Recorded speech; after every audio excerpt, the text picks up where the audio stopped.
देश में जब से मोदी सरकार आई है तब से भारत में धर्मनिरपेक्षता पर सवाल उठने लगे हैं। भाजपा के कई दिग्गज नेता भारत को हिंदू राष्ट्र में तब्दील होते देखना चाहते हैं और पिछले 7-8 सालों में सरकार के कई फैसलों से अल्पसंख्यकों में बेचैनी और चिंता भी उपजी है।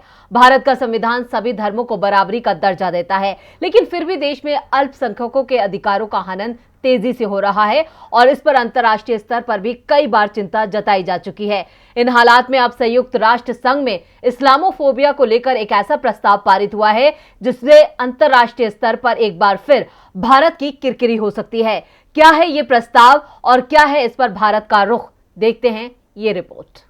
संयुक्त राष्ट्र महासभा में मंगलवार 15 मार्च को international day to combat Islamophobia यानी इस्लामोफोबिया विरोधी दिवस मनाने का प्रस्ताव पारित हो गया है।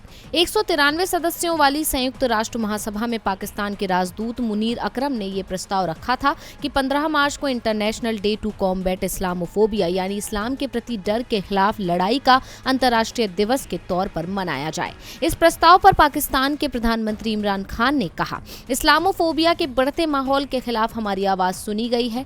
15 मार्च को international day to combat Islamophobia मनाने को लेकर ऑर्गेनाइजेशन ऑफ इस्लामिक कोऑपरेशन की तरफ से पाकिस्तान द्वारा रखे गए ऐतिहासिक प्रस्ताव को संयुक्त राष्ट्र ने पारित किया है।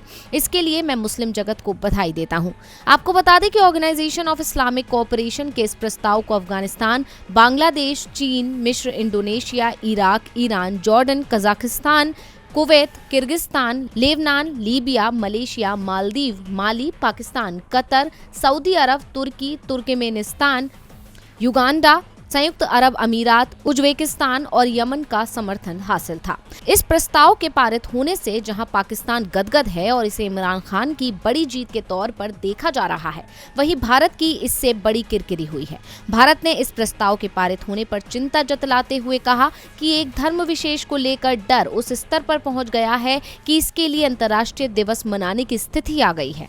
संयुक्त राष्ट्र में भारत के स्थायी प्रतिनिधि TS तिरुमूर्ति ने महासभा में कहा कि भारत को उम्मीद है कि ये प्रस्ताव नजीर नहीं बनेगा। इस प्रस्ताव के बाद अन्य धर्मों के प्रति डर को लेकर कई प्रस्ताव आ सकते हैं और संयुक्त राष्ट्र धार्मिक शिविर में बदल सकता है। इस प्रस्ताव के पारित होने के बाद तिरुमूर्ति ने कहा कि भारत यहूदी, ईसाई और इस्लाम धर्म के खिलाफ की जा रही किसी भी गतिविधि की निंदा करता है, लेकिन डर का माहौल केवल इन्हीं धर्मों को लेकर नहीं फैलाया जा रहा है। उन्होंने कहा, वास्तव में इस बात के सबूत हैं कि धर्मों के प्रति इस तरह के डर के माहौल ने यहूदियों, ईसाइयों और मुसलमानों के अलावा अन्य धर्मावलंबियों को भी प्रभावित किया है। इससे धर्मों के प्रति, खासकर हिंदुओं, बौद्धों और सिखों के प्रति डर का माहौल बढ़ा है। इस्लामोफोबिया विरोधी दिवस मनाने पर भारत ने अपना विरोध तो दर्ज करा दिया, लेकिन इस प्रस्ताव का पारित होना यही दिखलाता है कि मोदी सरकार देश में सभी धर्म के लोगों को सुरक्षा का एहसास कराने में नाकाम रही है। लव जिहाद और धर्मांतरण पर कानून, CAA जैसे फैसले और चुनावों में अयोध्या, मथुरा, काशी की गूंज देश में धार्मिक विभाजन को बढ़ावा देने वाली है। संयुक्त राष्ट्र में पारित इस फैसले से कहीं ना कहीं मोदी सरकार पर भी उंगली उठी है, जिससे दुनिया में भारत का सिर झुका है। DV लाइव की रिपोर्ट।